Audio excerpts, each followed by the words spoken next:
Howdy, friends. We're starting a little bit early. We're doing the inside the episode for episode. This is a Enough great time intro for yesterday. Ormond because you see the strength of this army. This is the strongest and richest house outside of the Targaryens. Incorrect. Okay. In this time, Ormond is a it's not. puts a lot of emphasis on discipline and order. Am I to trust in the reliability and rectitude of the rogue prince? In comparison, Daemon is way more chaotic, unpredictable. It's the most shameful act to bend the knee, but of course No, he's it's a not. pragmatist, and there's a bigger. I would say no. Not. Depends what you Not. mean by shameful. I mean, it might be embarrassing, but It's humiliating, like the purest sense of that She's word, but it's claimed not the thing she has long shameful. sought. At any rate, we must begin. It's humbling. Episode 3, Rhaenyra's POV. We really were attracted to this idea of Rhaenyra's I'm first sure you're few really days attracted to a of lot of things this. about Rhaenyra. What of my coronation? It appears, Your Grace, the crown's wealth has been taken. Rhaenyra, up till this moment, has been a rebel leader, but once you become the queen, you have to rule, and there are subjects, and they all need things. good point. We must requisition a new supply. Yeah, I like this. Actually, is I'm not gonna fault that. I'm not gonna fault that. Yeah. She's Yeah, this really part's lacking fine. in confidence at the same time. Your Grace, I urge you turn your mind to the issue before. There is no issue. Lord Corlys. I defer to the Queen. So to fill that Kind of a hole, useless it's a growing hand. obsession with formalized legitimacy. Aegon is dead, and I now sit the throne. So you now say. The church sort of tolerated the Targaryen dragons, but now the church sees that Rhaenyra put these bastards on the dragons and that there are so many of them and so powerful, they greatly mistrust it. And Yeah, it doesn't make an awful lot of sense. Yeah, that part does not make sense. I'm like, it's that. Do you think they're setting up with him? Do you think have they cast? Are we going to have the Shepherd as a character? Do we know yet? I don't know. I know for sure he has not been cast. Yeah, because it'll be Yeah. early to cast him. It'll be early to cast him. Yeah. Yeah. So I'm wondering if that's what this is. If this is setting up the dragon pit. Are we doing spoilers on this? Oh yeah, sure. Spoiler. We're doing 100%. We should. This show doesn't deserve that respect. Yeah, I honestly don't really. I do. I vehemently don't like the show. And also, here's the problem. It is entirely plausible that even if we state accurately what happens in the book, we will not spoil what's in the show because they have drastically changed stuff. Oh Yeah. yeah, sorry. Yes. That is a So- true statement. So theoretically, if we just do it, it's not going to make a difference because honestly, the Faith of the Seven is a cucked religion, as Crimson Scorpio has put it. They are wholly subservient to the Targaryens. Yeah, it is like I would root for them otherwise because I don't feel comfortable with the fact that their lore seems to demand human sacrifice. And the old gods are like They're not even kind of- real gods. they're not real. They're not real. Like, yeah, they're just pathetic. They're not formalized. They Well- also used to demand human sacrifice. It seems that they did. That's a Well, popular what I- It theory. seems they did. Okay, fair. Yeah. Well, the old gods aren't even gods. They're just children of the forest inside of a hive mind that got transformed into gods by the game of telephone. Yeah, they're not That is another. actually- That's another way to look at it. Yeah, but the Well, no, that's literally what they are. That's literally what they are because that's what Bloodraven says they are. that's true. That's fair.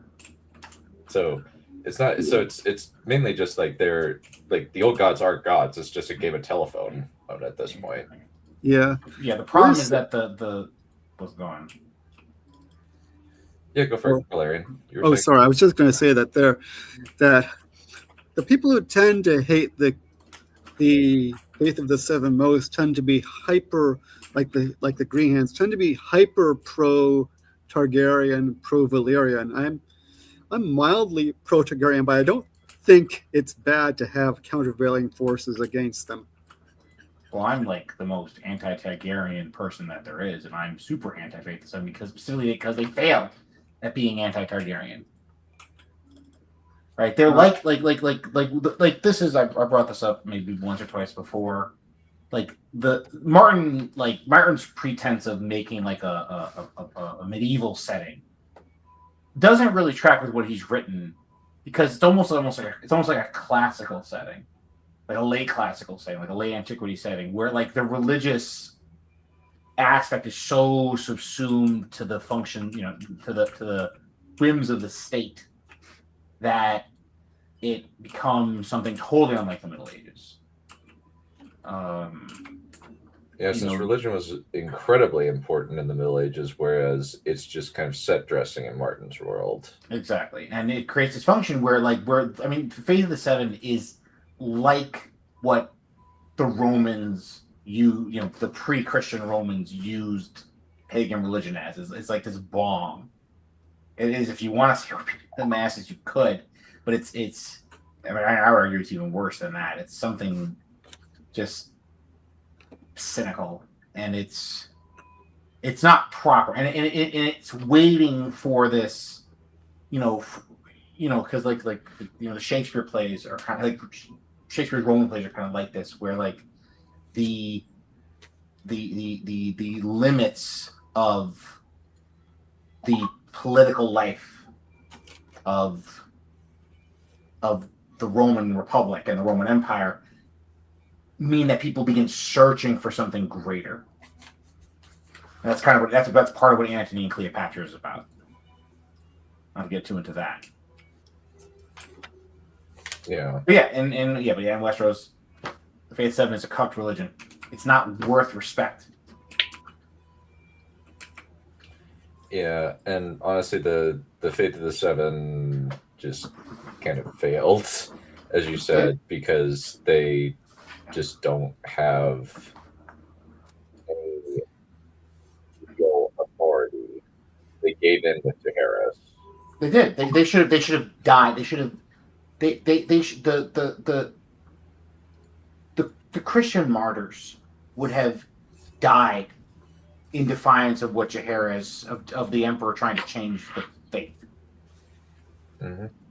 Yeah, there's like no, but then the Faith of the Seven, even though superficially it's meant to look like the Catholic Church, Grimm doesn't have the theological debates and all that, and the discussions of doctrine and all that. He doesn't deal with the doctrine at all. The only time he does is with exceptionalism, which is treated like rather very cynically. It's evil. It's evil is what it is.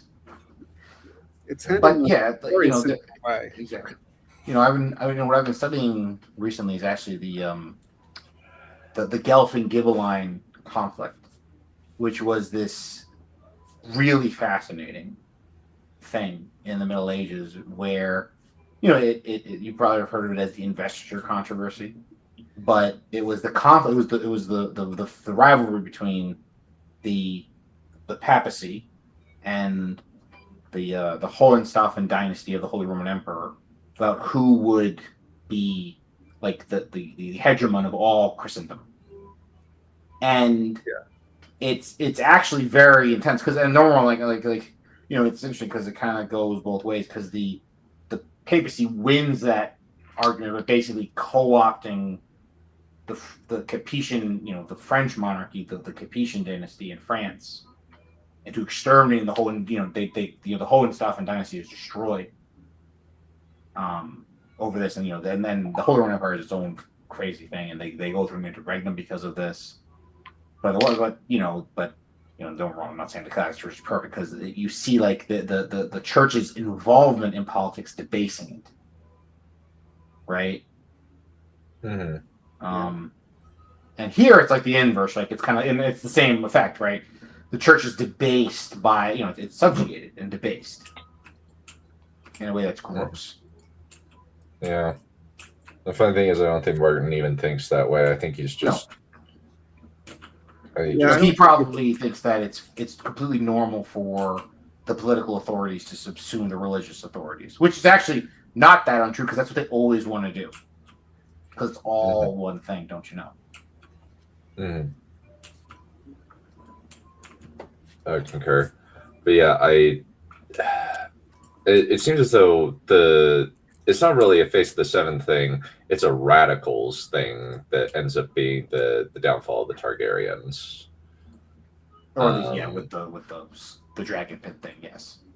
Yeah, with the shepherd. Yeah, because the shepherd does not profess to be acting on the behalf of the faith of the Seven as an institution. In fact, he's a street preacher. Yeah. He'd probably be considered a heretic in medieval. He has that bit of that vibe. He'd probably be a heretic in medieval. Well, he'd be recognized as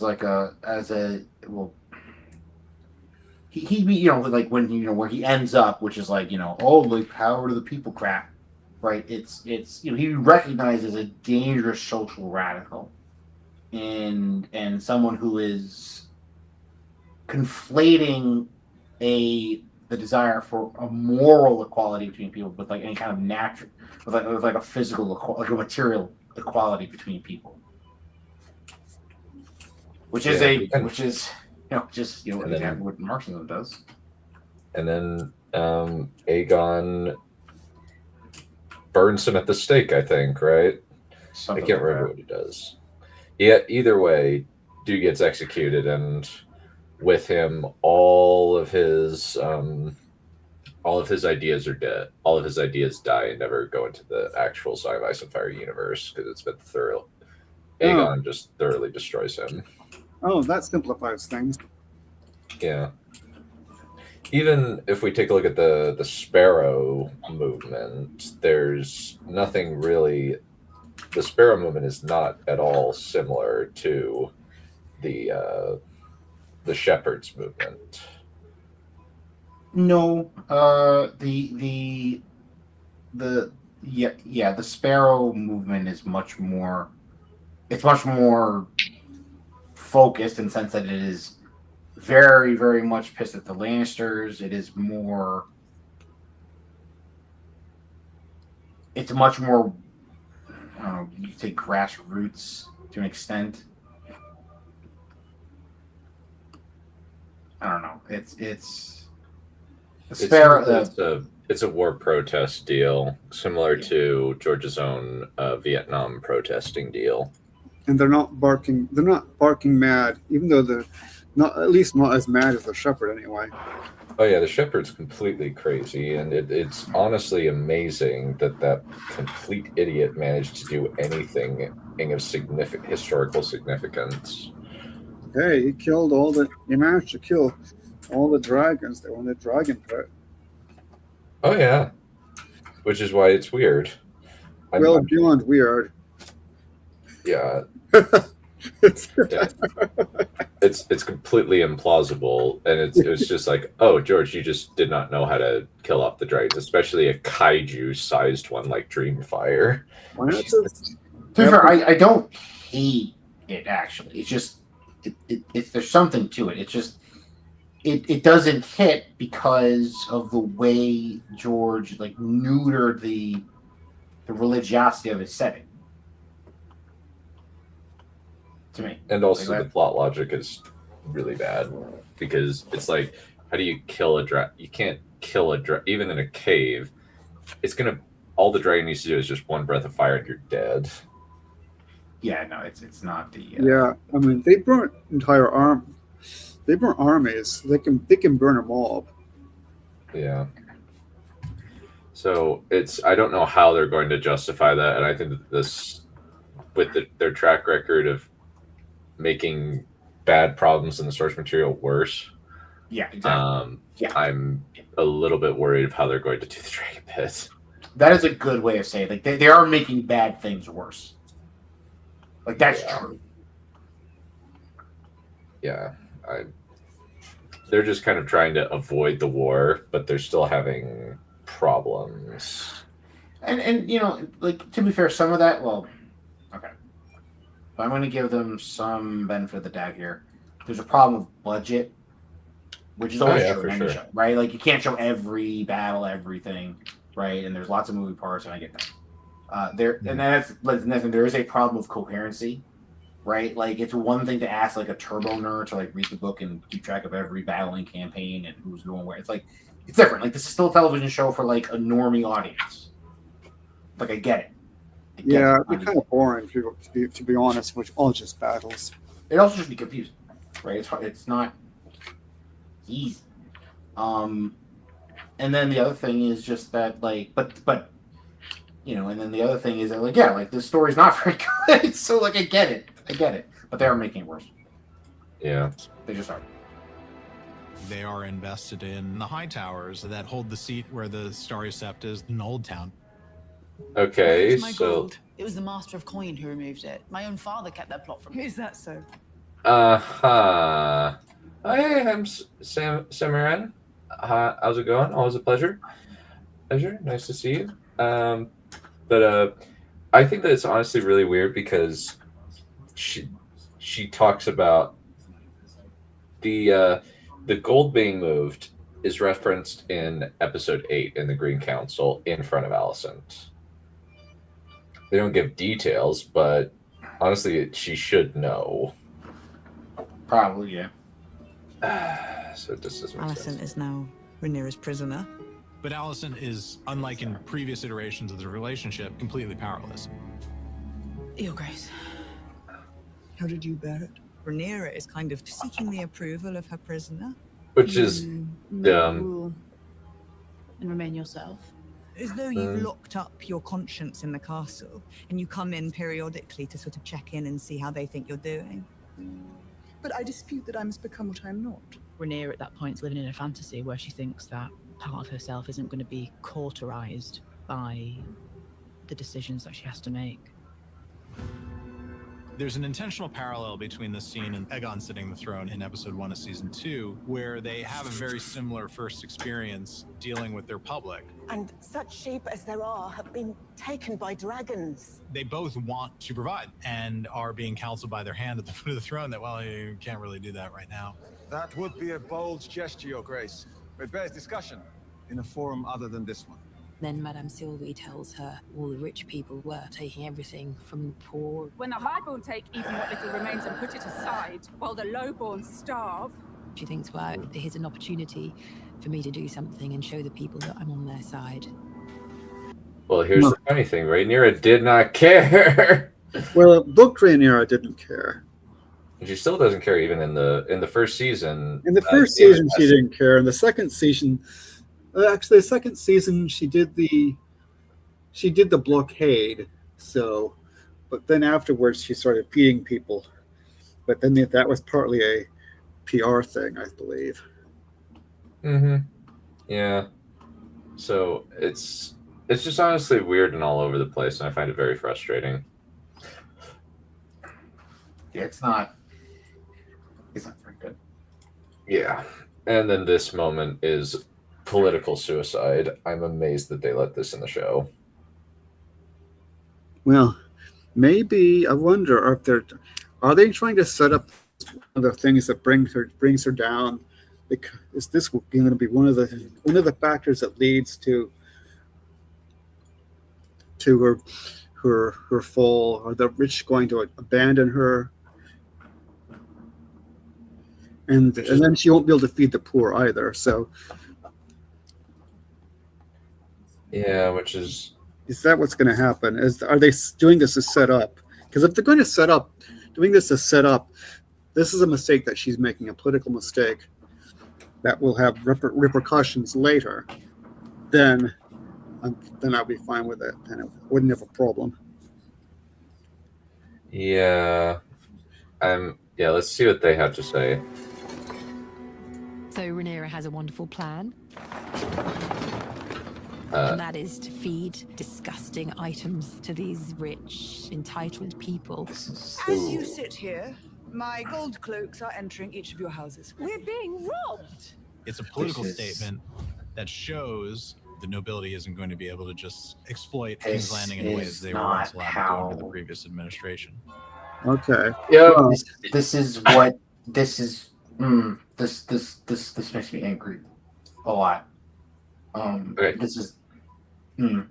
They're seeing it as a Robin Hood deal. That's how they're seeing it. This is like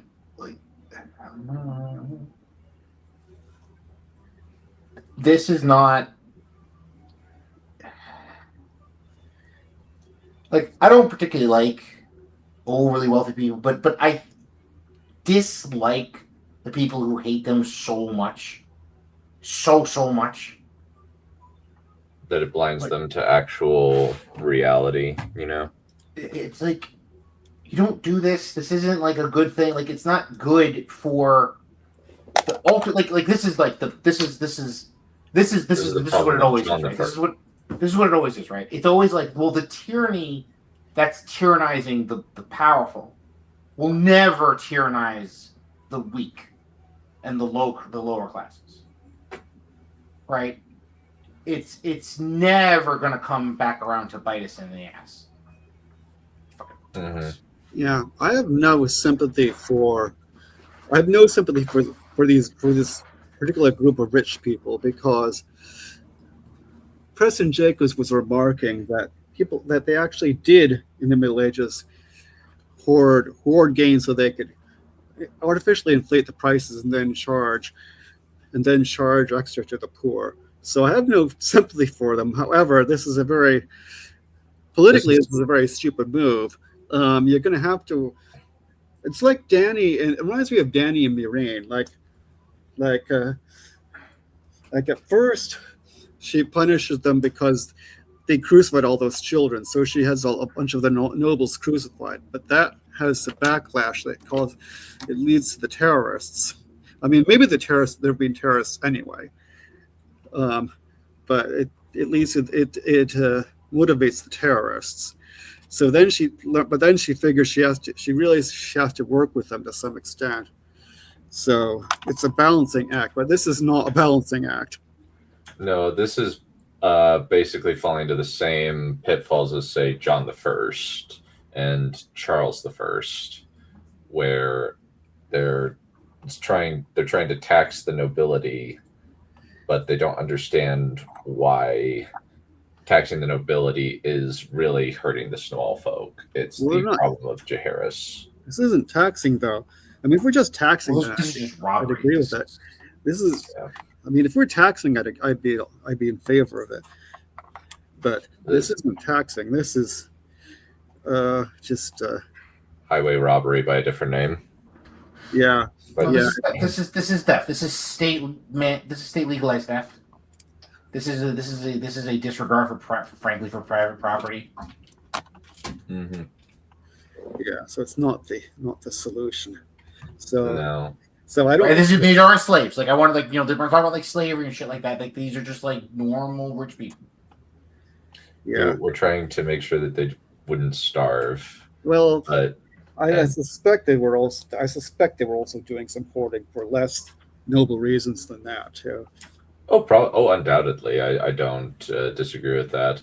The problem is, if they're just asking, "Hey, give up your money," it's we need to buy food, or just go run to Bravos, get a loan, and then come back. Yeah. Well, in the book, it's also made this whole big thing about oh dear, now she doesn't have any money. Now she's going to fall. Oh no. Yeah. So I don't dislike the scene. I don't think I dislike the scene for exactly the same reason that you chaps do, but I do have an issue with it because it's stupid. Well, I think we both dislike it because it's stupid. We all dislike it because it's stupid, and we're just saying like this is kind of dumb, and it doesn't seem to understand medieval politics at all, or why certain things happened. It's just not. Yeah, I mean, even with the dragon, you still need some consent from. Unfortunately, you do still need some consent from the upper classes.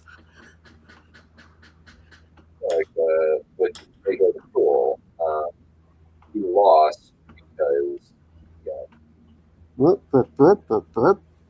You're breaking up there a Is little this bit, Chief. is this better? That's better, yes. Okay. But basically, Mago the Cruel lost because he ultimately was unable to keep control of his nobility, and they had suffered too many offenses at that point to really ever like keep going with him, is how I would put it. Especially since after I think the Haraways, I think that was one of the last straws. Was what happened with House Haraway. Yeah. Yeah, I don't remember all the details, but sounds reasonable. Well, yeah, I mean, it's just the endless. Yeah, but go on. Rosaria's way of thinking is go straight to the small folk. I bring you gifts for your relief. Right at the foot of her throne are a million King's Landers that are very powerful if they're unhappy. Well, that's not wrong. Really appreciate it. I must confess to you now, Alan of Hull and his brother Adam are my sons. I just wanted to see the awkwardness of a really dysfunctional family dinner. I ask Yes. that you And let them now Okay. be Valarians. She doesn't want to really say no to Corlys, but she is thinking no. Why? So then why? It's actually a problem to have commoners riding dragons. Not least because it undermines her image as rightful ruler. that's not how that works. That's not why she claims to be the rightful heir. She claims to be the rightful heir because her daddy said she's the rightful heir. And people swore oaths That too. during his lifetime. Yeah. And that's just kind of like, huh. That's kind of the reason why the reason why it's dumb is because they're giving power to, it's not bad because it undermines her image. It's bad because she's giving power to people with dubious morality. That's the problem. What could be bad about Ulf having a dragon? Oh, I don't know. Well, for one, I have no idea. We'll have to find out. I guess.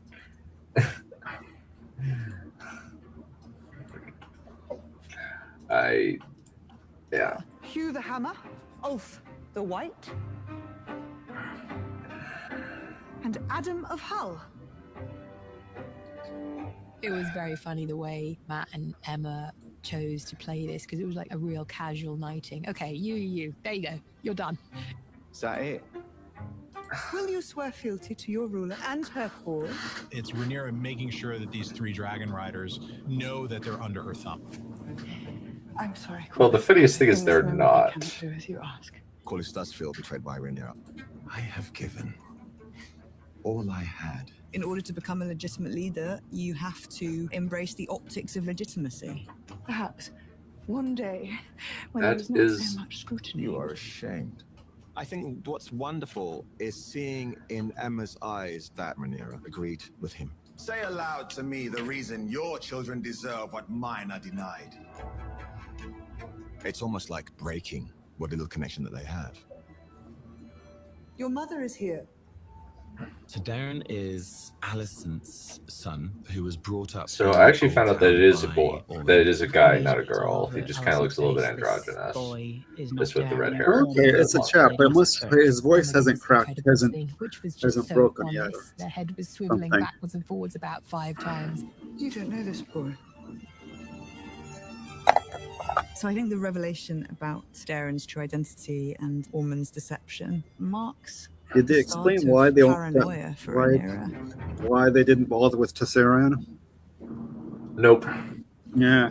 All right. That's kind of the biggest hole in the episode. Especially since they're going to use Tessarion. They use Tessarion.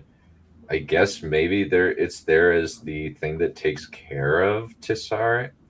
Like Tessarion is being escorted back or something. I don't know.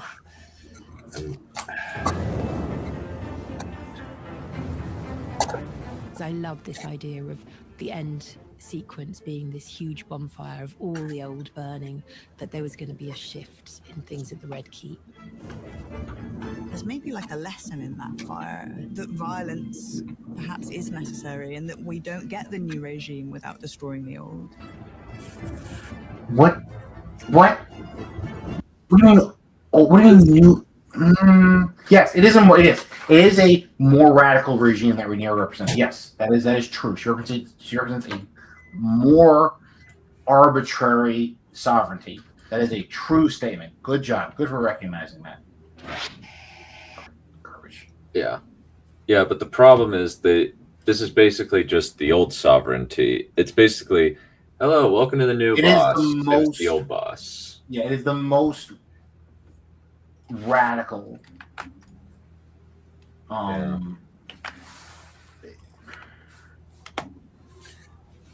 It's just not good. Okay, is that it? Yep, that's as it. Ulf pointed out. Yeah, that's it for the inside the episode. They do not address a lot of our major complaints with the episode, sadly. Yeah. Oh well. I set the thing up. It is now sharing in the theater. Feel free to drop into it. And we'll just skip the intro. Oh man. I know life is a veil of tears, sadly. Touche. Love you too, Balerion. Nice good. In a wholly platonic fashion. I don't know what you're thinking. Double ice creaming. Okay. I'm not hearing anything yet. Well, I'm just waiting. Okay. I'm just waiting for everybody to come in. Oh, fair point. It's a rabbit. I just watched The Wish yesterday. That was so good. The Wish? The Witch. There's a rabbit in it. Oh, okay. You know. So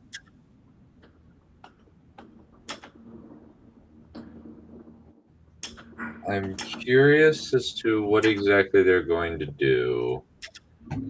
So let's see what's going on here. Oh, the Tumbleton. That's interesting. Tumbleton looks like more Middle East design, but maybe that's just me. Yeah, I was just what's thinking. going on here? I was just thinking. It reminded me of like those cities in Northwest Africa. You've seen the pictures of those. It reminded me a little of those. It looks more Indian in design. Was kind of my thought. With kind of like how the shape. I don't like this. So it's quartering. Okay.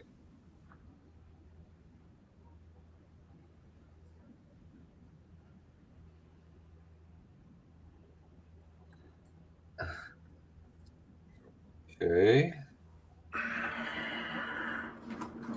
This is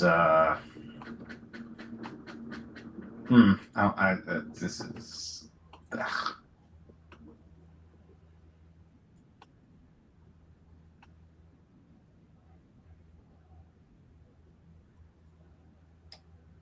I hate it when that happens.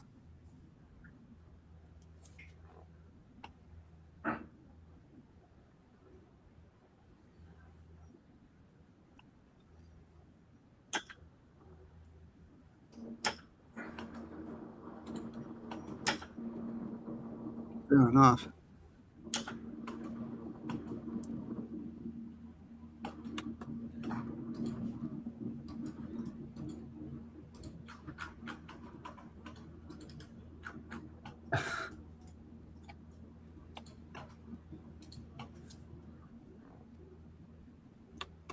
I say, rather rude.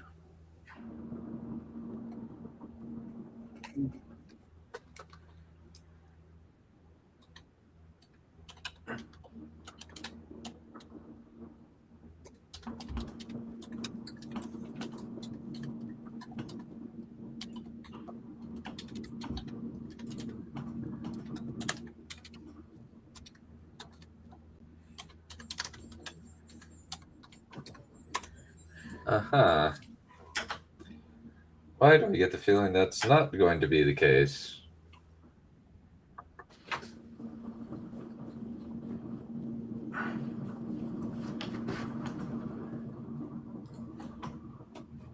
Yep. So they're kind of going with Preston Jacobs' theory that Daeron got sent to Old Town because he does not look Targaryen. Oh, okay.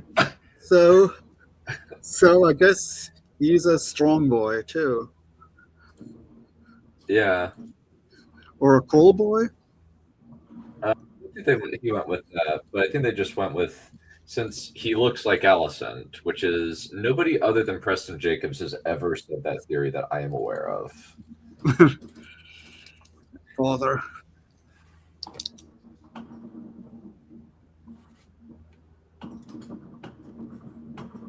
Back up in here.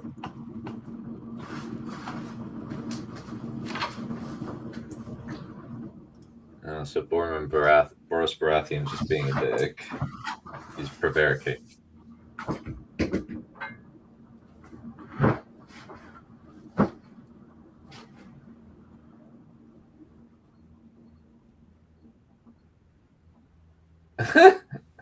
All right, this guy's pretty all right. Yeah, I like this.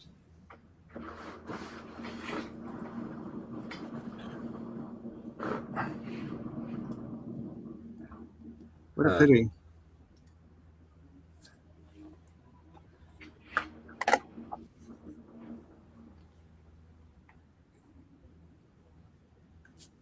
Oh? Yeah, called it. Daeron looks like his mama. Daeron looks like his mommy.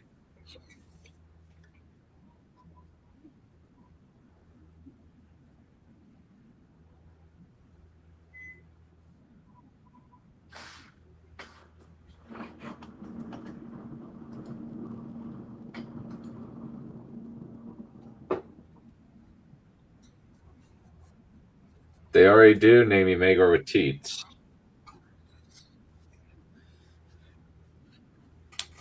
Yeah.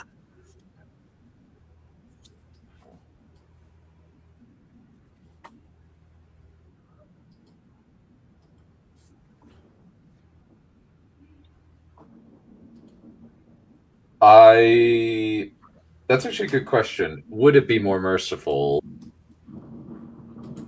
Just send down dragons, just say, hey, we're here. Just rock up with dragons. Yeah, and say hello.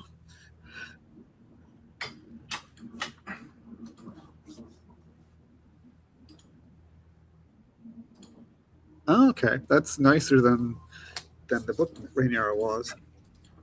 Yeah, I think she kills Orwell or something like that. I don't think she killed him. No, I don't think she does that. I don't think she killed him. I think she put him in prison and she removed his waster chains. I don't think she killed him, if I remember correctly. Yeah. It's been a while. I don't remember the book as well. But I guess they've cut out Gerardus, since he had a very gruesome fate. Yeah.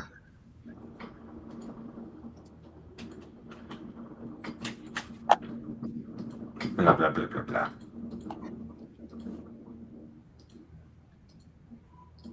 Wish I could get this bigger. Oh, there we go. Okay. Oh, that's not how that works.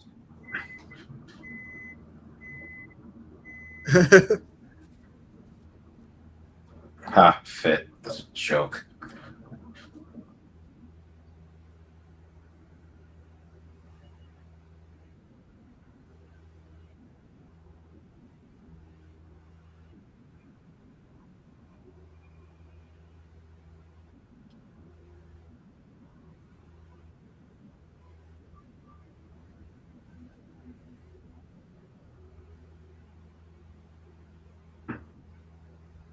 Okay.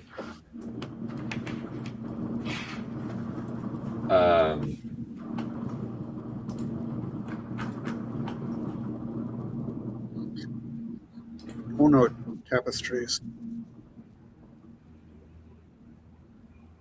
This guy sounds better by the second. Okay, yeah, let's make him king.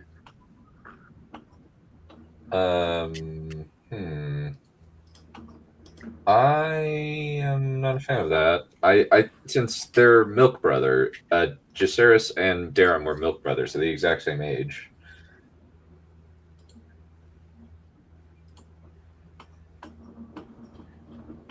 Because King's Landing kind of sucks. You don't give a fuck about any of them.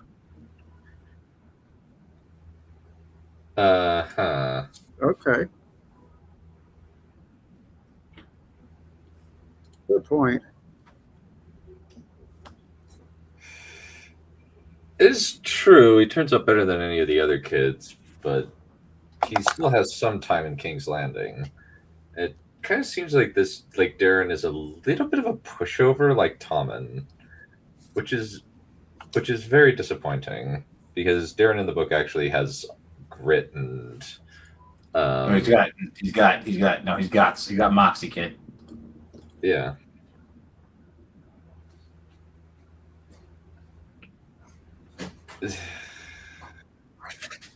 Okay. The way he bathes, I guess.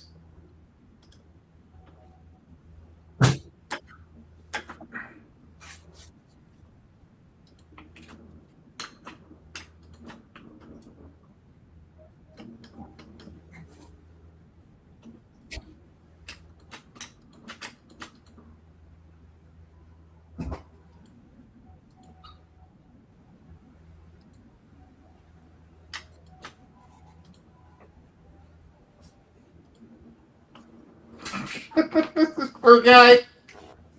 Yeah, this is really weird.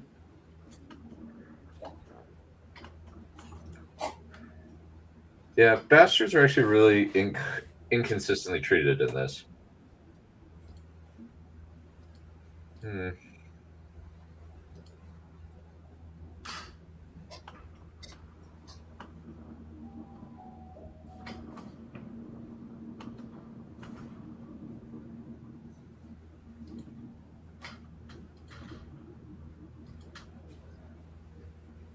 Okay. Great, we have the Laris and Aegon show. At last.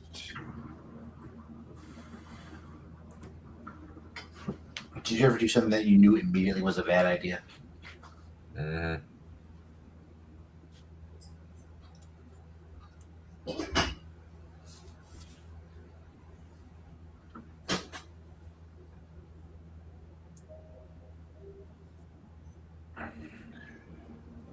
Well, evidently Sunfire is dead. I guess it's just going to be a fake out. Let's let the scene play out. Don't let the flame die out.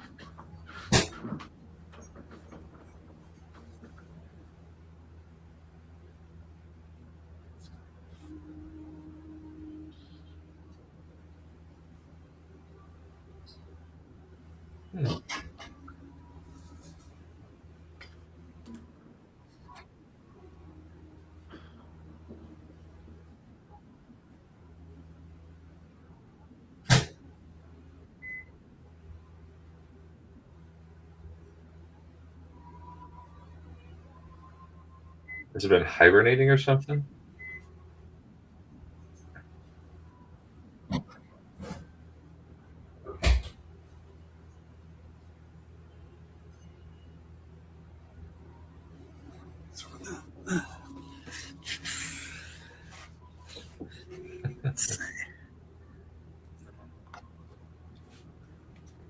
Okay.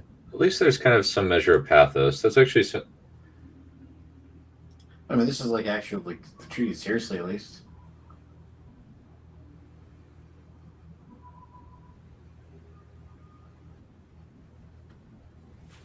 Oh. Let's go. Okay. Let's go. Gregor.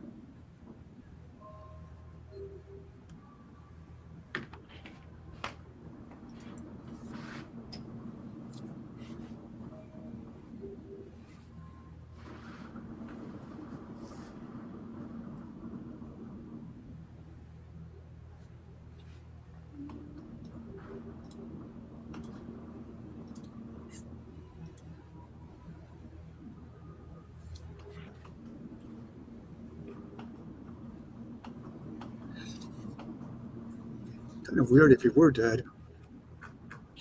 It's going to be a massive fake out.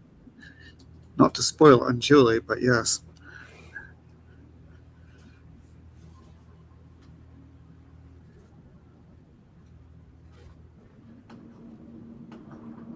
Oh, it would be okay. So like the only way they could even make this remotely interesting is if he like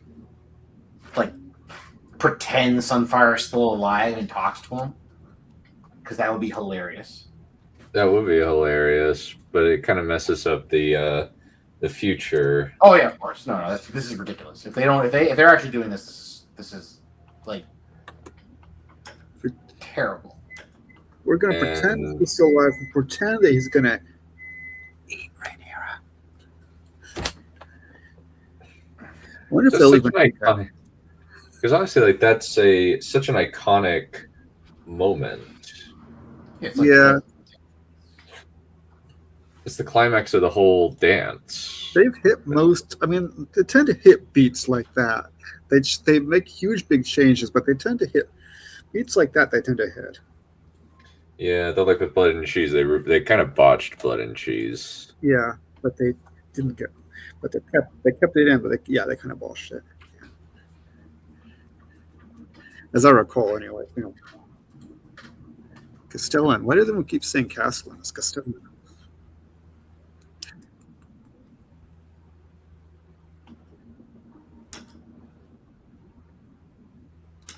I hate it when that happens.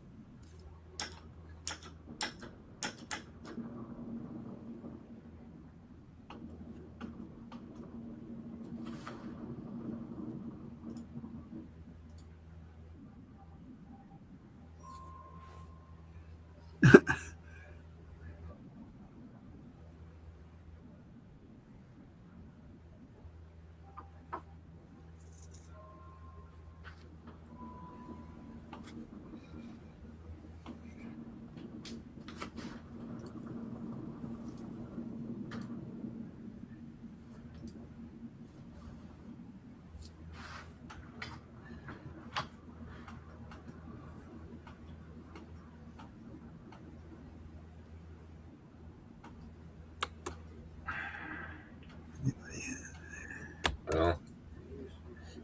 Okay.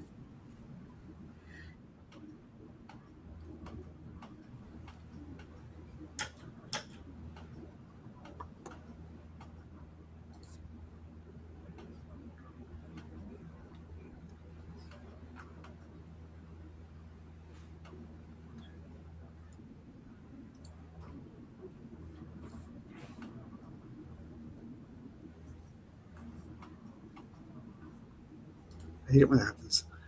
Oh yeah. Yeah. Right. Yeah, the enemy just where we want them.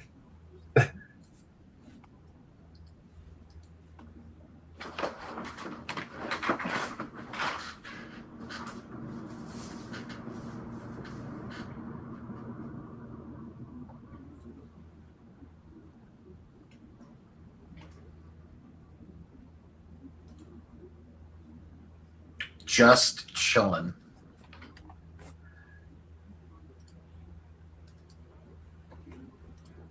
Okay.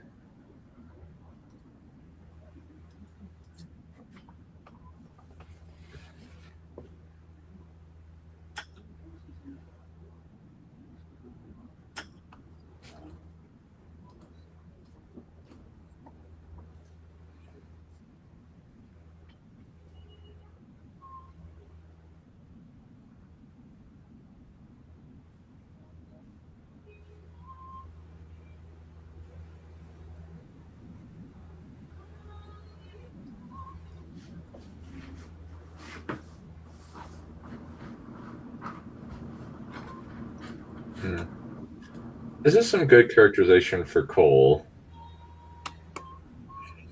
Yeah. Even though I despise him.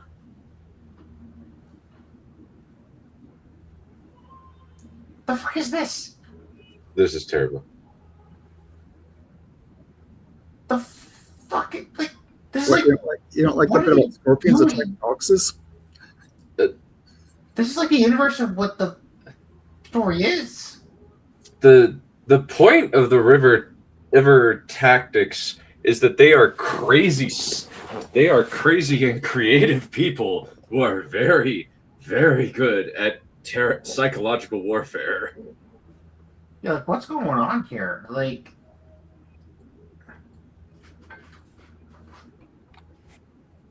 that's the point of the Rivermen. They win because they are smarter than their opponent.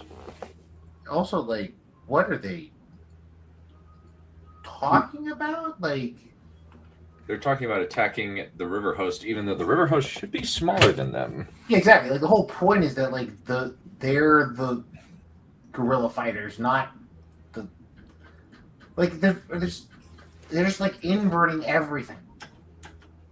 Yeah, because they're.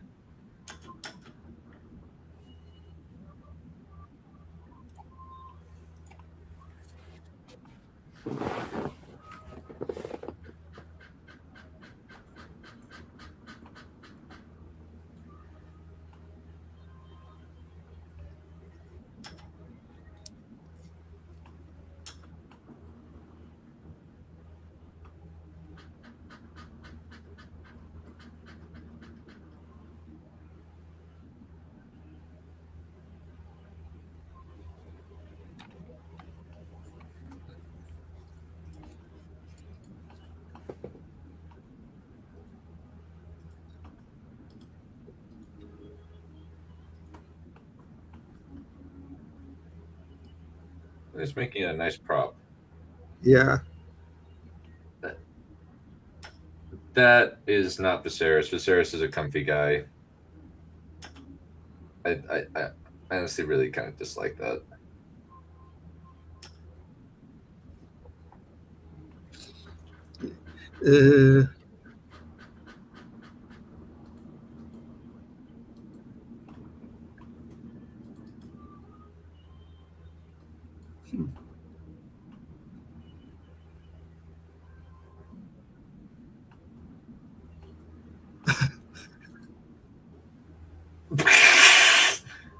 All right, so I guess they're giving Ellen of Hull the the cat idea rather than Otto. So I guess they kind of can't even give Otto that much.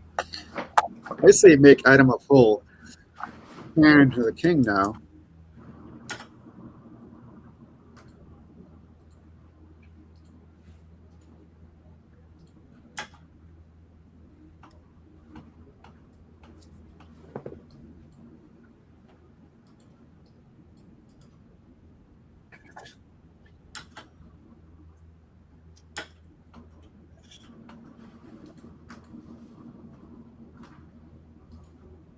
At least they're showing the horrors of war in somewhat accurate fashion.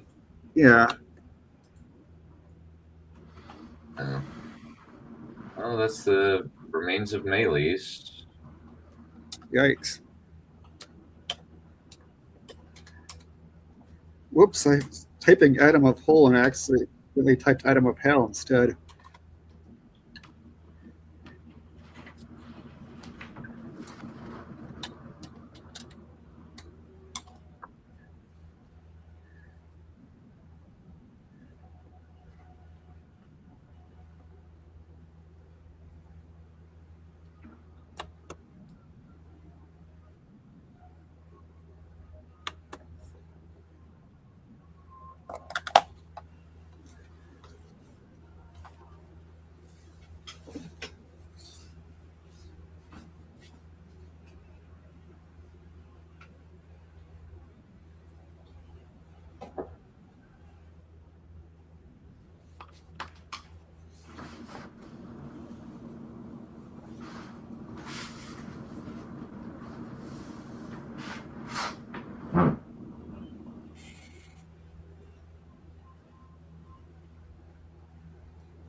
What about Aegon?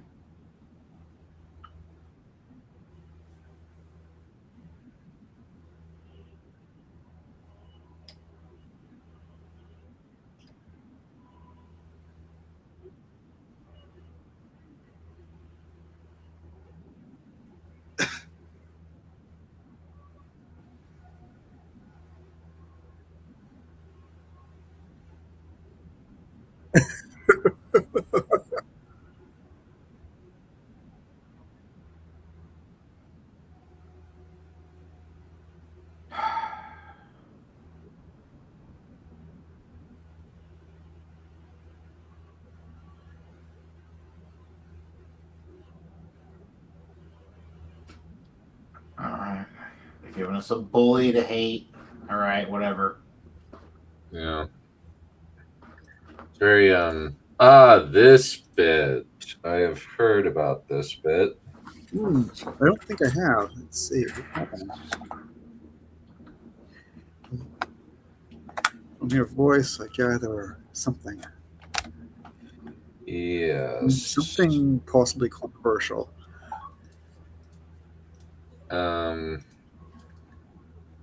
They're setting that up.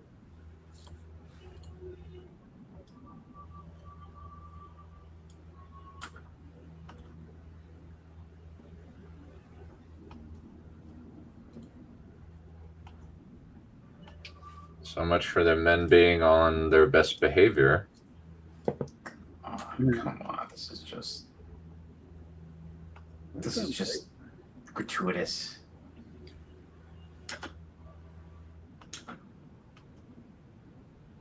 I say, what? What even is happening?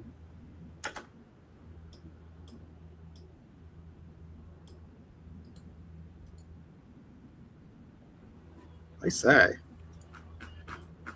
What's going to be interesting is how they're going to respond to it based on leaks. Let's see what happens.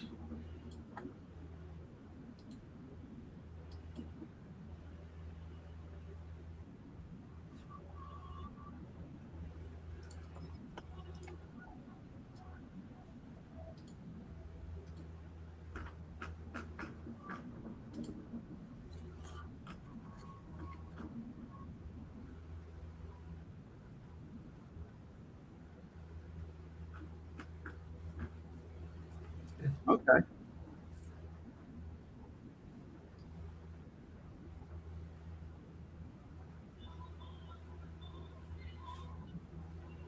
Okay, interesting. Fair enough. All right. Of course, he has to be there anyway. So we'll see what's going to happen with that.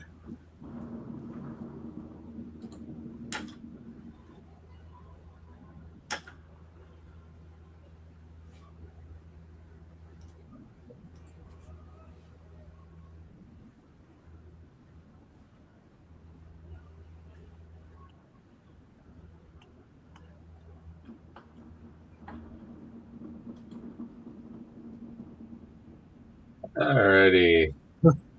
All right, party time. Everybody loves Wolf. Everybody loves Wolfie. That should be the name of his sitcom.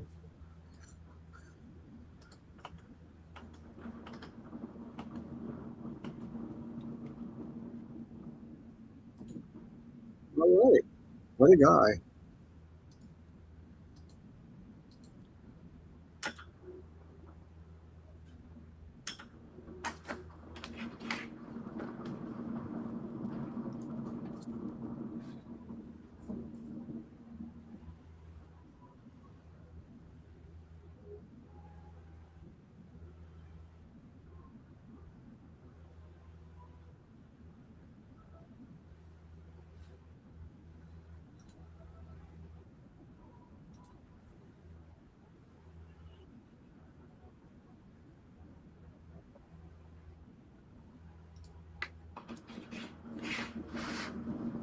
Fair enough.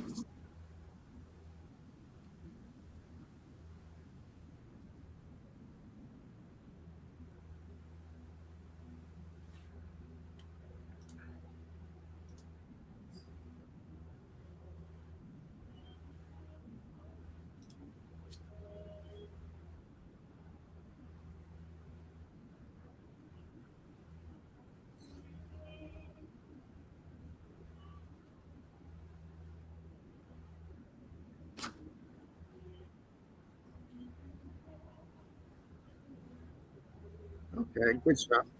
I guess. A little harsh, but yeah. So, like, I stand vindicated. He is the best. Okay. Good chap. Yeah, fair point.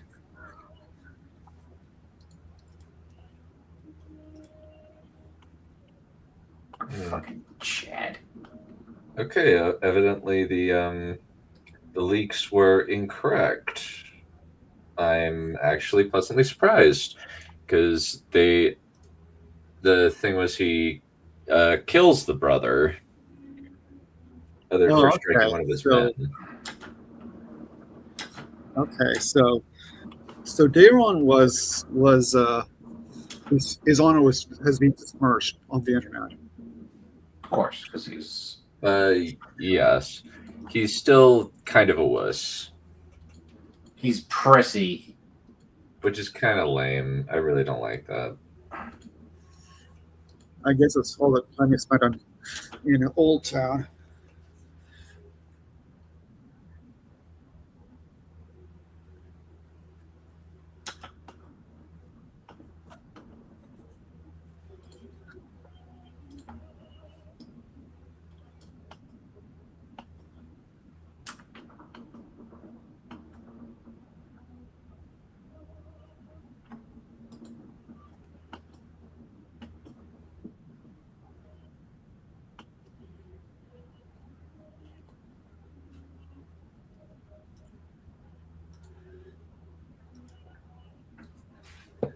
Yeah, what?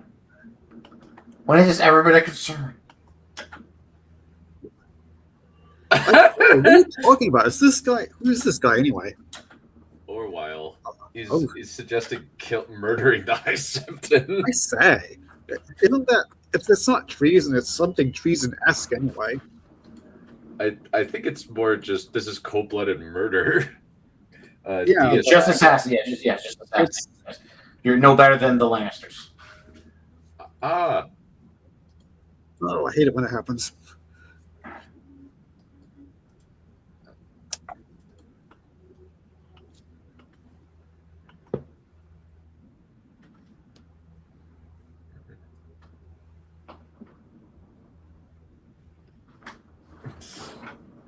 What snap is that?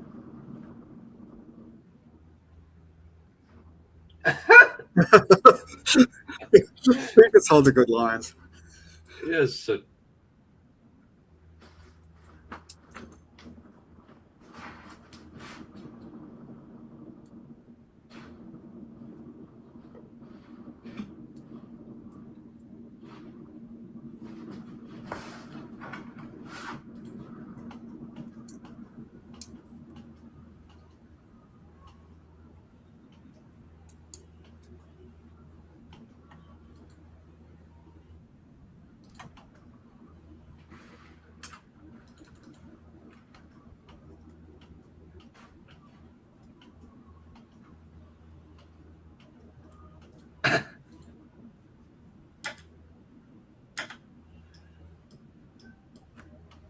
Okay.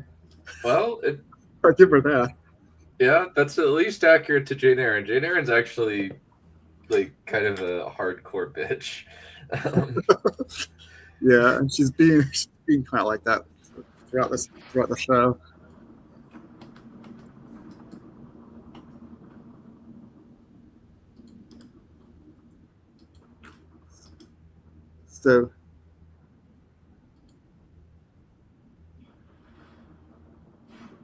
So did you get the swag? Oh, yay. Kind of skinny for Axes. What? I guess so he can't control Caraxes. What the fuck is going on here? Running off? That's dumb. What the blade? Whatever. What just happened? Caraxes has apparently run off and is showing him where Sheep Stealer's cave is. Oh, great. Smart dragon. Very smart. How dragon. convenient. He's read the script. Yeah, I'm like, no, that's so dumb. Come on, it's ridiculous. I'm like, Caraxes should be completely subservient to Damon. What is that? Okay, what's that stance anyway? Oh God, I wouldn't know. Like,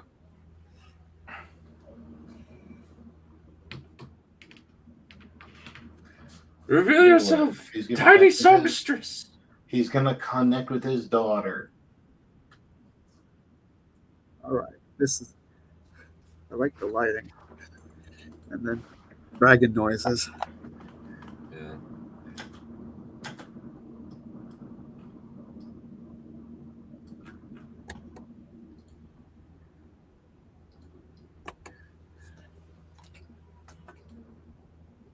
Well, she does look destroyed and ragged, but I honestly still really intensely dislike this change. Yeah.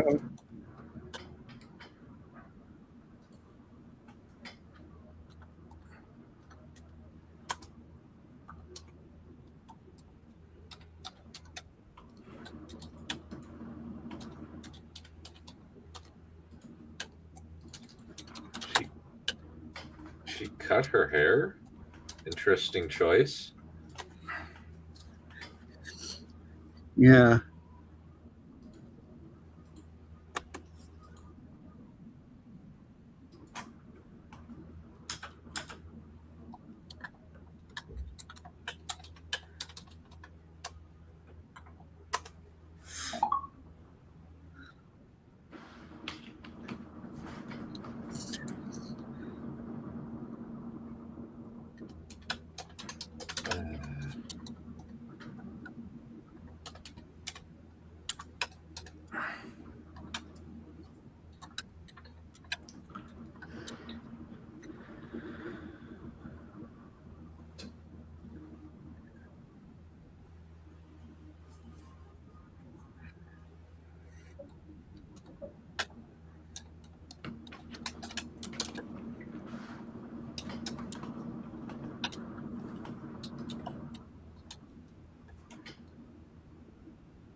Okay, you want to own that? You want to own that statement?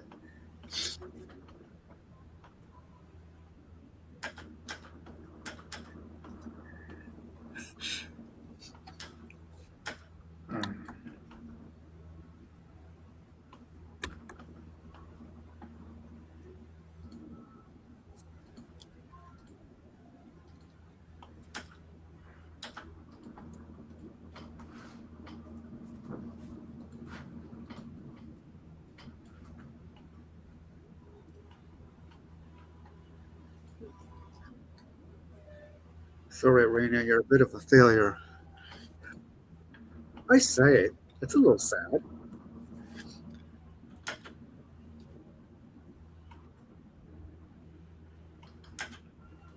You ran off. How?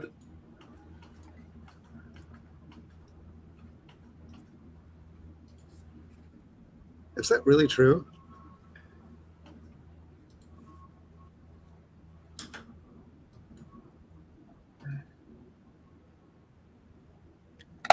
Bother.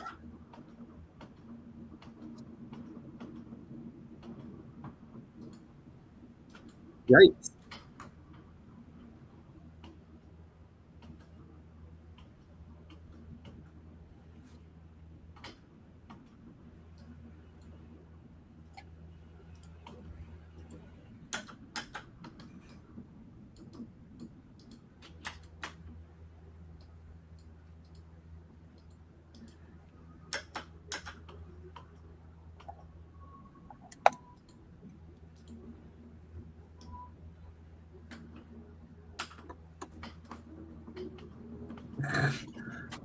Funny, I suppose.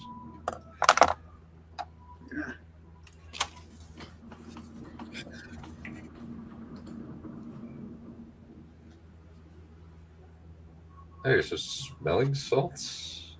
This guy's fucking great.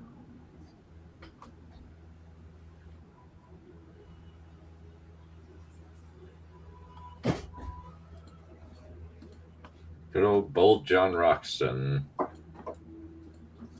His famous sword.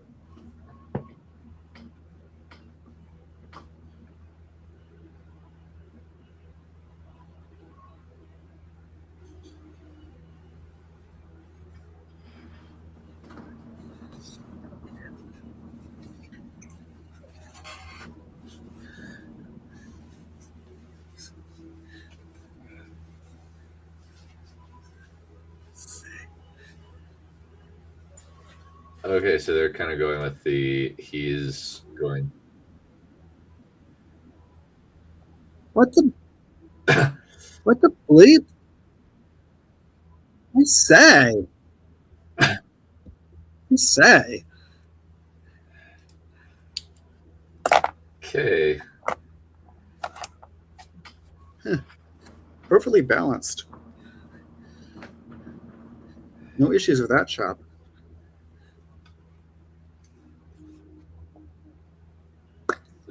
I'm amazed that Darren has turned out a wuss considering this dude. Yeah.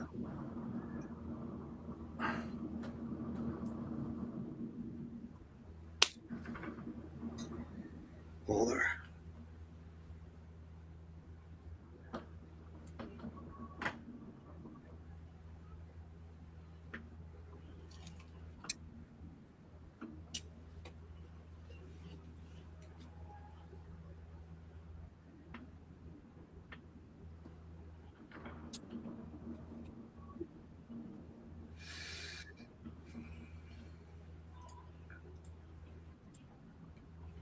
Mm-hmm.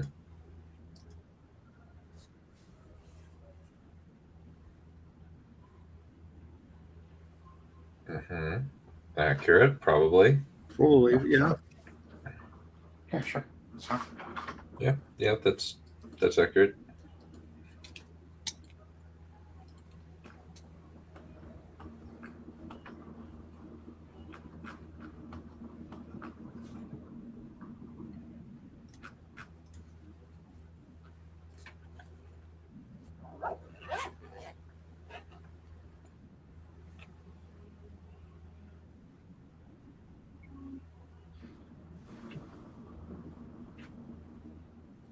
Unusually eloquent.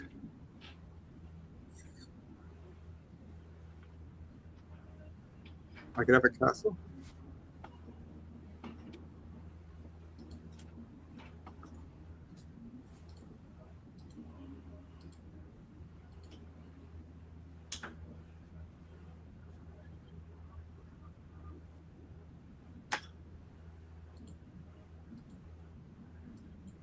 Oh, he's trying to help his friends. What a nice job.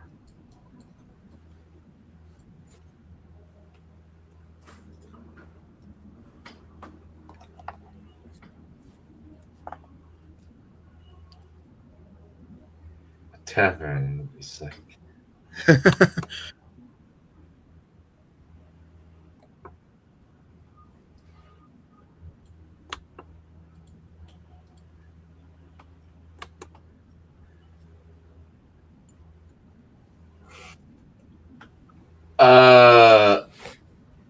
I don't know about that.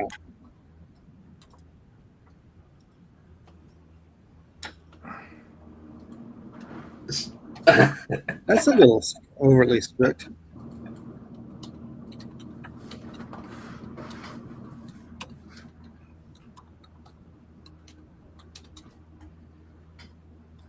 It's like, I don't get to get drunk?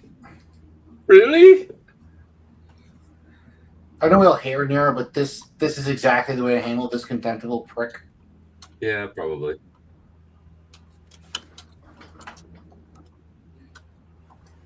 But he was just trying to help his friends.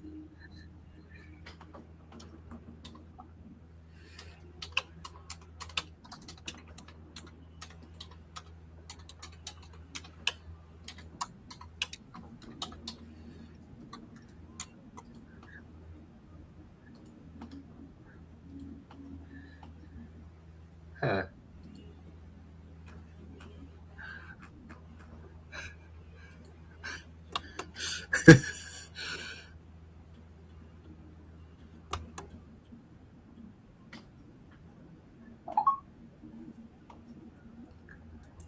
definitely on Ulf's side now.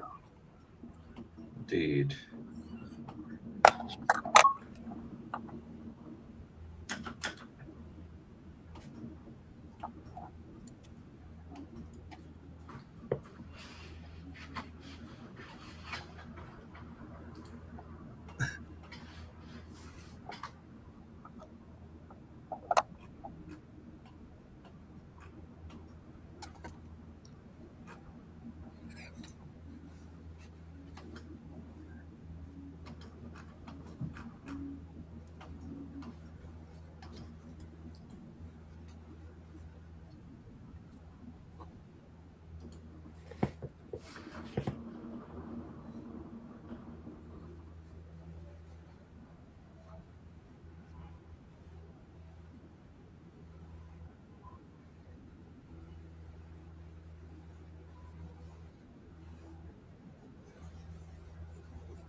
I do think that Lars might be one of the better characters in the show.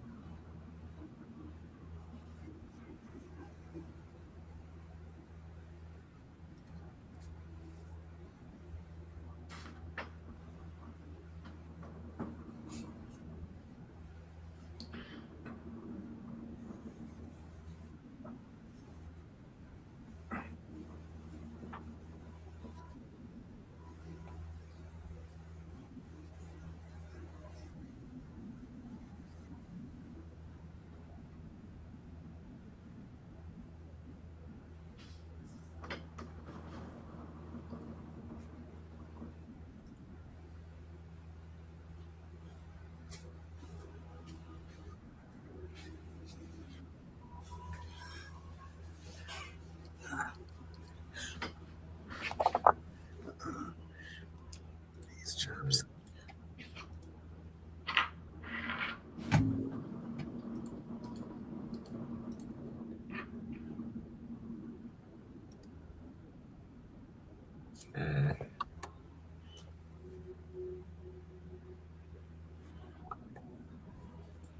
Okay, I guess we're going with a Once Upon a Time reference here. Hmm.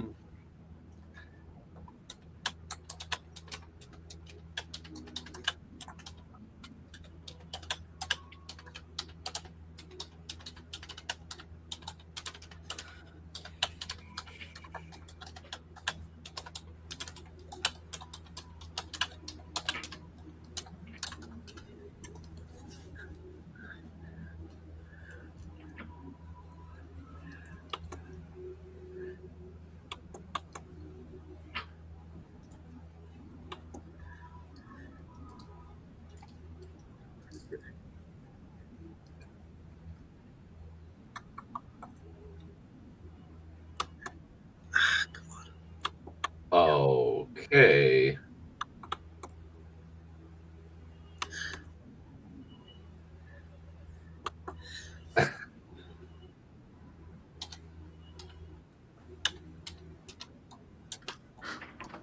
Okay, so I guess we're going with Damon is just a cold-blooded murderer and just killed that goat herd. What, are they doing another Lanar Guard thing? Yep. Oh, great. Exactly. Oh, great. So that's going to be interesting. Hey, I like that actor. Yeah.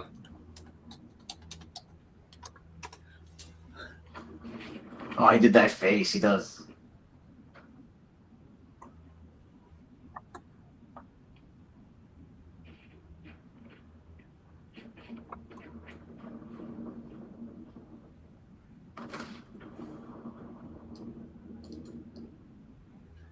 Oh, so Torn Manderley is the guy who's going to be doing the taxation deal. Hmm. The Iron Bank has not received a request for a loan? Are you joking? The Iron Bank wants money.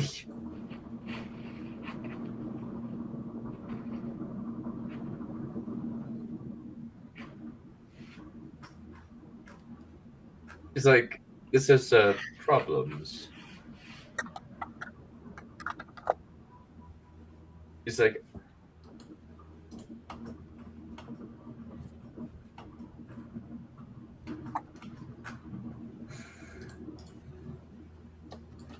This is a bad liar.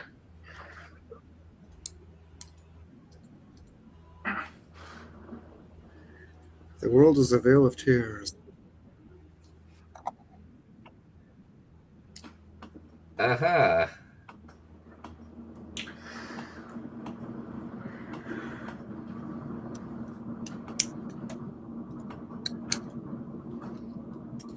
This is so weird. I'm like, this is What, gonna. I Damon? hate liar reveals stories like This is melodrama. This is lame. So Damon is the one who doesn't want to do vengeance now? Although it's like he doesn't want to.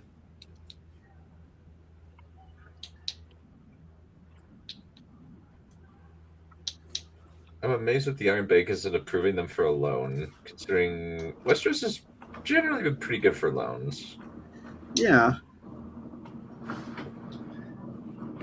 despite how terrible Jaehaerys was at handling them.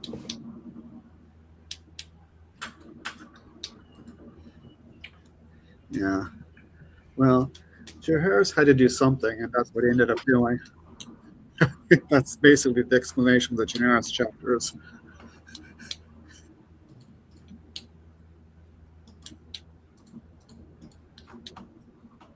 Ugh. I don't need to see that. I'm about to have dinner in a few minutes.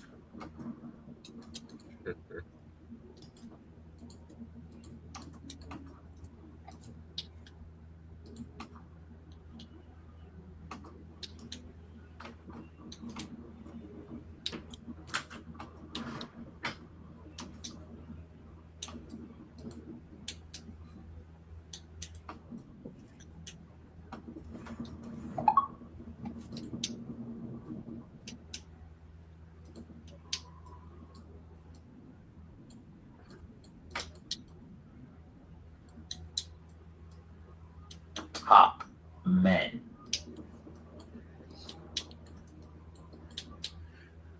Were there 20 good men? Sent men to Old Town.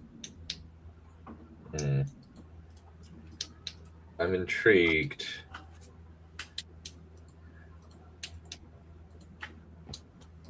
So far, this is probably the best episode, the one that I have had the least issues with, but there's still some major problems, especially with the Rhaena situation.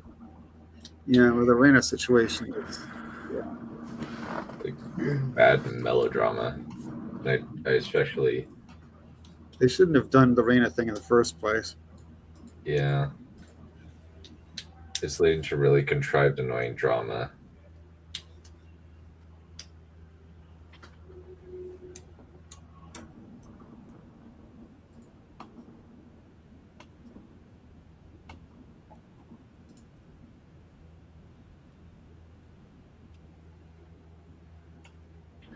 I guess they're doing the whole thing where Helene is pregnant. How did she get pregnant when Aegon hasn't even been around for God knows how long? How long has Aegon been gone? Did you been pregnant here before all that? Before Rook's Rest? That would be my assumption based on the minimal information at hand. Okay. Because I really can't see Helena having an affair with Aemond or something. Doesn't seem that sort. I do like the look of Vermithor. He's a good dragon. Yeah.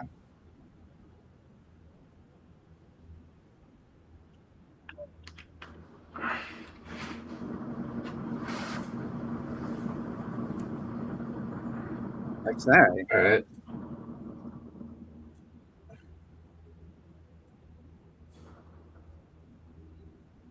Probably wasn't any of these people. There should be a bunch of them just being like, I can't even read.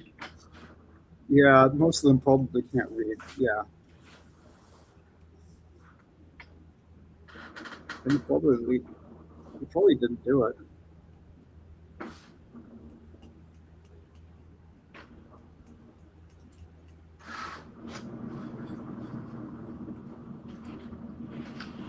Is Cynthia a lady?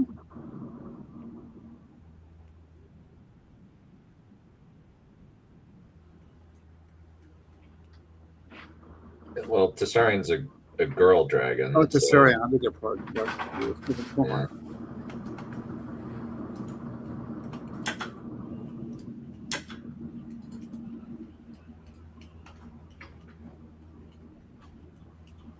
Mm-hmm.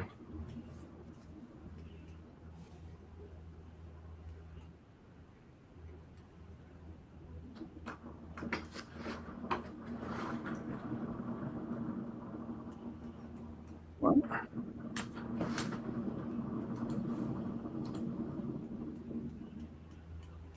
Rather rude.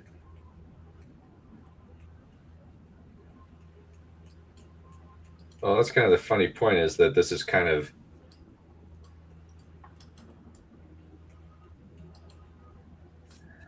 Who are we?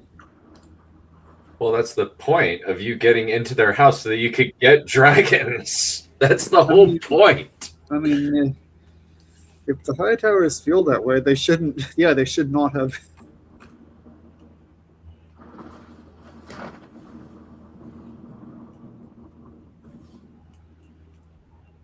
Horrible. I'm shocked.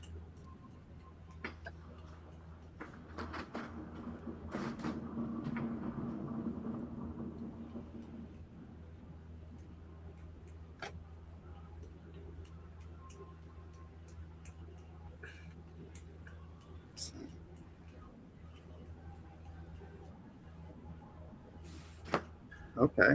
With a dragon, you're gonna make him kill his dragon.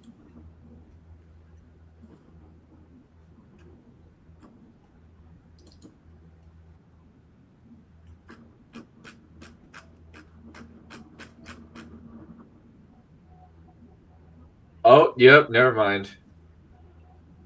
Oh, so he is going to kill him. Okay, leaks were accurate. Never mind.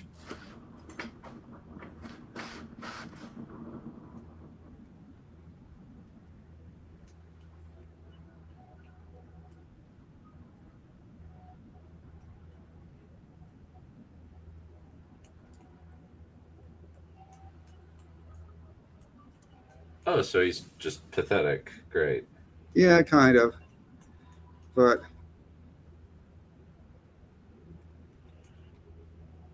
this doesn't make any sense. No, it doesn't. I mean, they're killing him in private. The point of an execution is that it is public.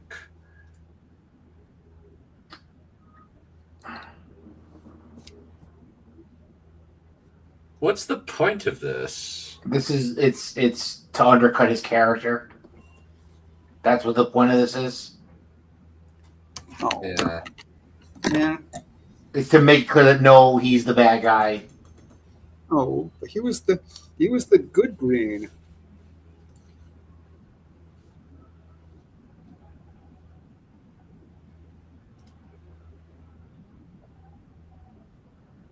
So he's Tommen, both a little bit more of a spine. Also, this is not justice. Obviously, they're designing this.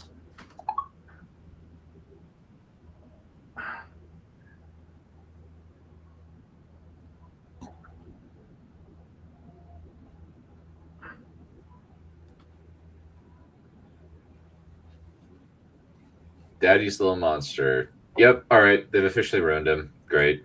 Bother. Great. They ruined both. They ruined both. They've ruined the book's character, and they ruined their own character in seconds. Yeah.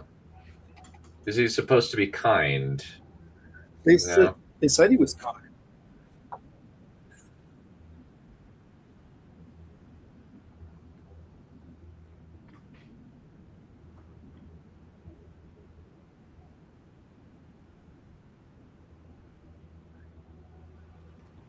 And I guess the Dragon Axe is garbage disposal. Hmm.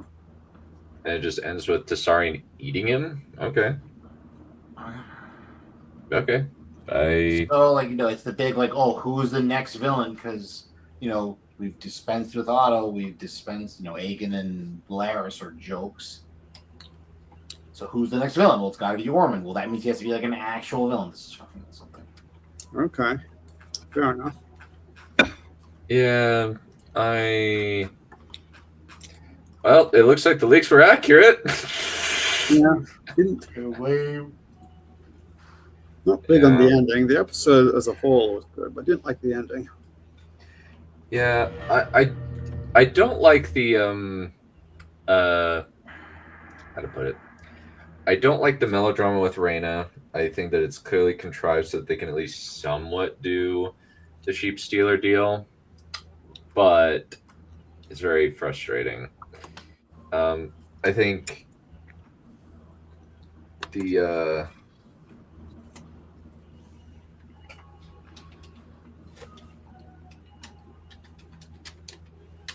I think there's definitely something to be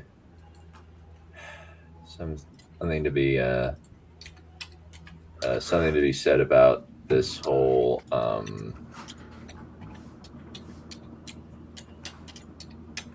there's something to be said about just doing what the book did, and it's just like this creates so many problems. I don't know how they're going to get out of this. It seems like they're just adding filler content when they should be kind of getting through the beats of the dance, because they have limited time. No, yeah, this is, if there's constraints, I mean, and again, like this is padding. This is I can't believe, like, what? Oh, sorry. What? Did not mean to do that. Sorry. No, you're fine. Carry on. Like they had a chance there with those two characters to make like an actual interesting pair of antagonists, because they're not just like dicks, and no, they're just dicks. Right? Like that's so just. But no, anyone who is opposed to, anyone who takes up a contrary position must necessarily be also reprehensible morally. Which is very, very frustrating, honestly. Yeah, exactly. Yeah. Foreman has That's done a the little calculation that Oh, wow. because Tumbleton is loyal to Rhaenyra, if he holes up inside the city walls and keeps his troops in there, she will not be able to burn him out without having to lay waste to an entire city that declared loyalty to her, which would delegitimize her and make her a monster in the eyes of the realm. I kind of disagree with that take. I don't think that's accurate, because No, it's an army. It is Ormond who is hiding. Like, I don't know. Well, I'm just like, if she were to just destroy it, it wouldn't delegitimize her. It would be her not capitulating to terrorists.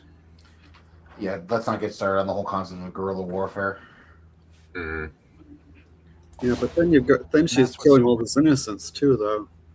Yeah. Brilliant about Ormond. This guy is a major player of the chess game of this world.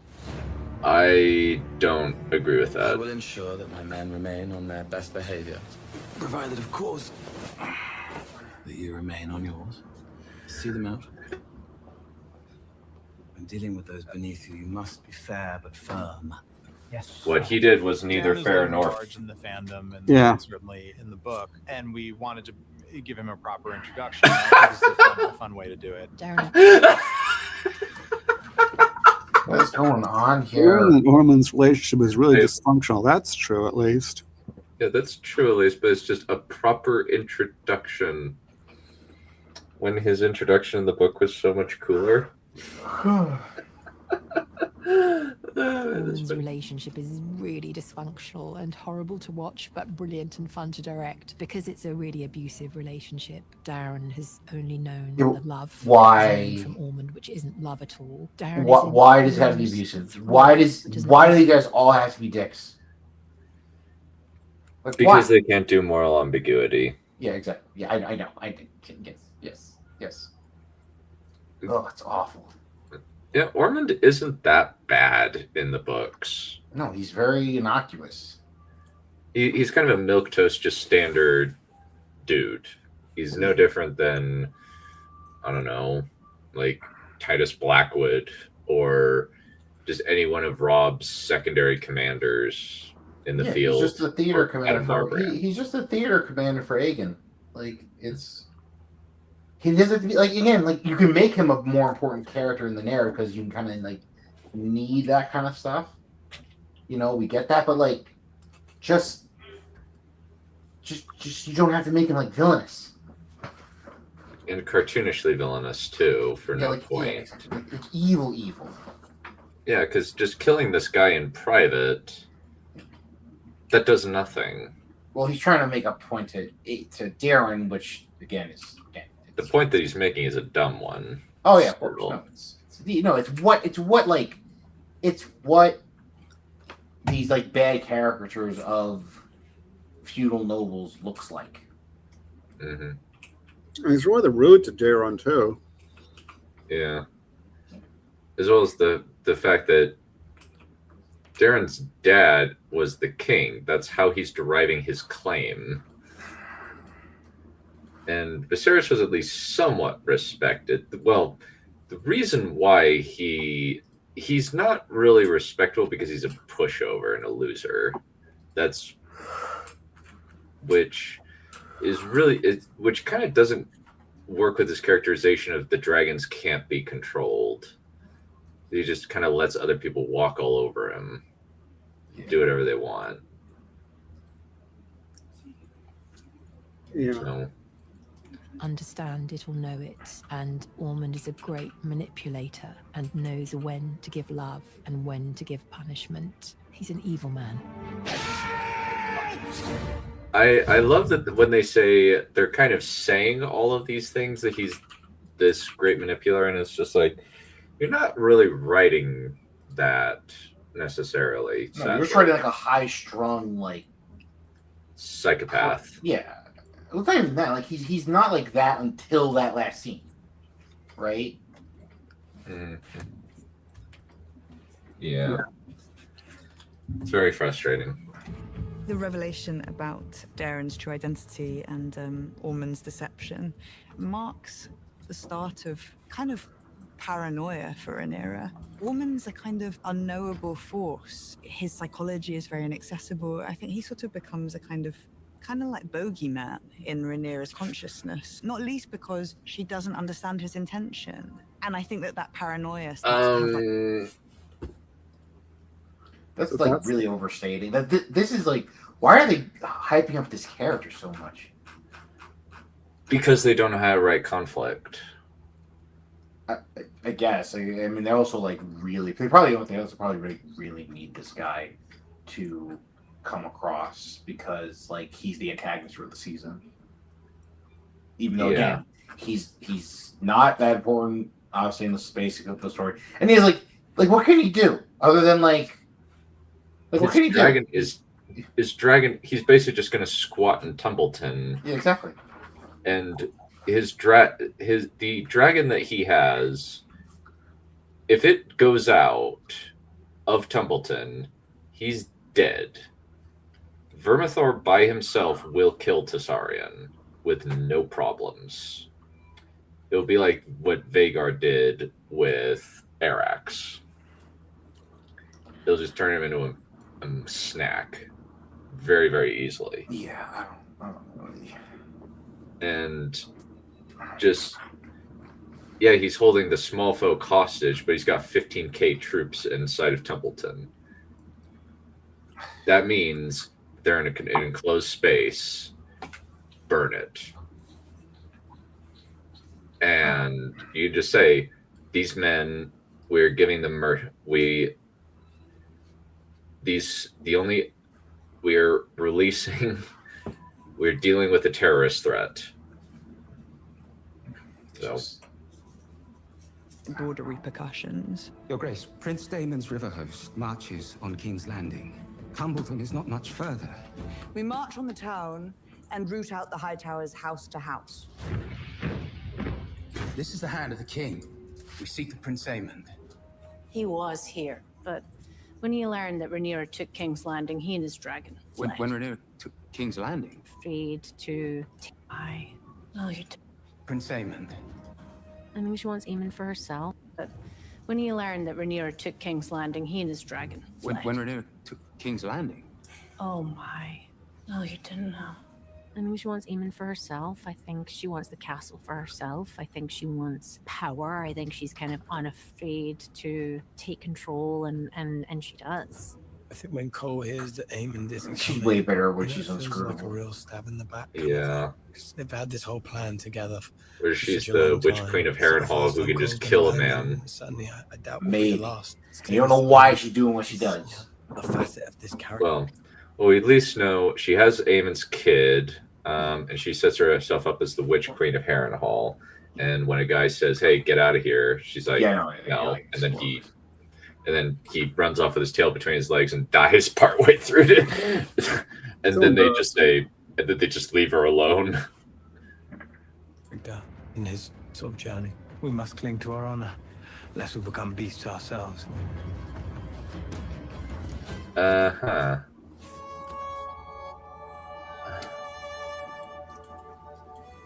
Sunfire's where we left in season 2. There's this big crater that Sunfire's impact left, where he's still coiled up. So not much has changed really. The only difference was that a group of settlers had taken refuge there and started using Sunfire as a means to make money.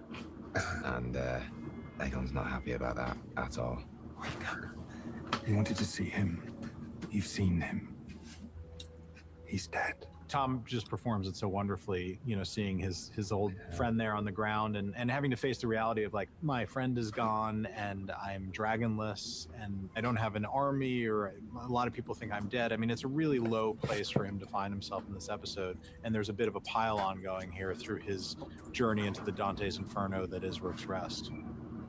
This is a little, let's say over say a little Laris is dramatic. always trying to teach Aegon is to not stand out too much if you want to get through to the next day. So I think when they first arrive at the camp, it's almost anything anyone asks you, you go, yes, I can do that. Yes, I can do that. So I think any role that they would be given, Laris would want them to do, because it means you've got less eyeballs on you. They This take makes on sense. these roles of Yeah. basically workers, slaves. Well, that is the low point. Kissing a boot covered in human fecal matter. There has to be that bleak hopelessness, and I've enjoyed playing that kind of spiral down.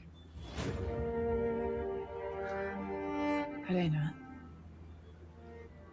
Discovering Helena's pregnancy means that this is a direct threat to Rhaenyra's heir.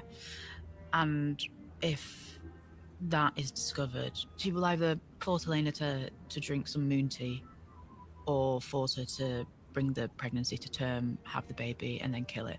And That's not knowing how that would work. ardent Helena is about keeping the child and raising the child, it makes it all the more important that Alicent tries to get them out of there. I think she doesn't tell Alicent because she feels so powerless in her own life. It's something that just belongs to her, and that's extremely sacred to her. And also because her son in season 2 was a casualty of this war, and she's not willing to sacrifice another child. Is this Maelor? I guess. Whitegrove, you have violated Geth's right. Your punishment will fit your crime. Garrick's punishment that Ormond metes out to him is to have him gelded, castrated for the crime of attempted rape, and to have his arm broken for the crime of breaking Marna's arm. It's very much Ormond's projection of justice and righteousness. You know, he's been raised in the light of the Seven, and he's raising Daeron in the same light, not the corrupted, perverse Valyrian ways of the foreign Targaryens.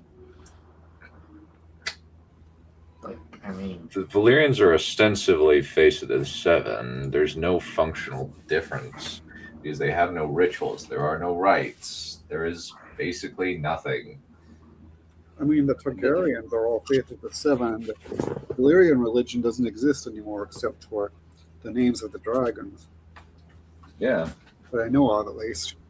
Yeah, the only people that really cared was people like Maegor, who the only way he could get married to Alice Haraway was if he had his mom do a Valyrian ceremony. That's the only thing that really differentiated.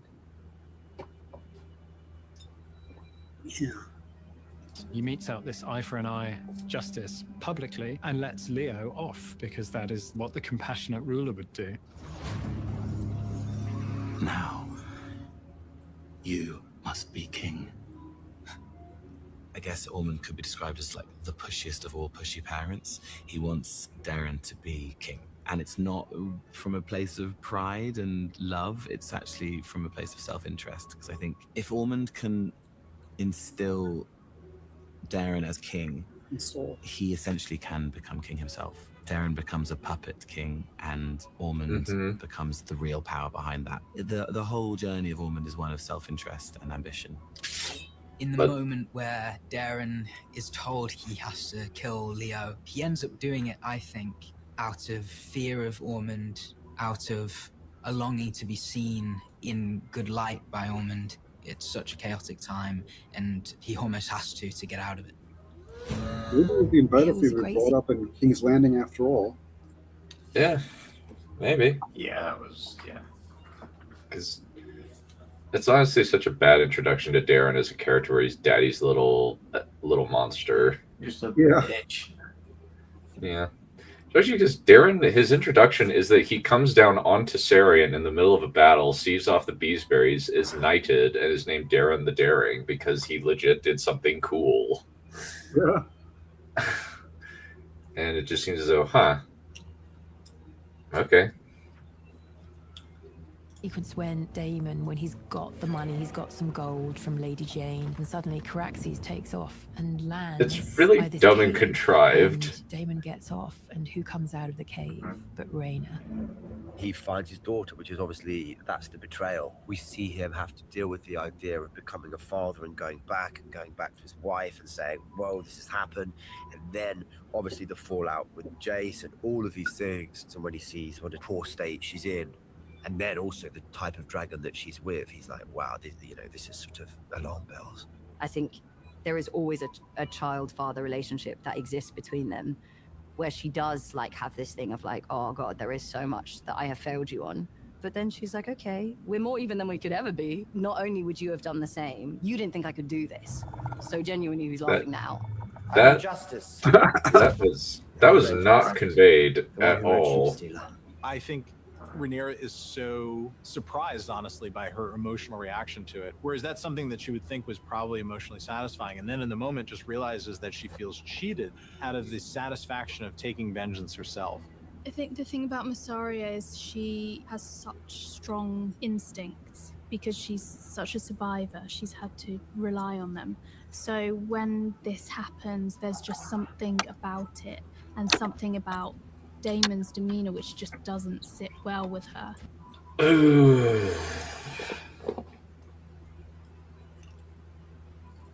That I really don't like because Mysaria is a catty, awful person, and at least she is not the mouthpiece of the writers in this season as much, which I'm somewhat happy about. But I'm just like, this is contrived melodrama. Whose head is that?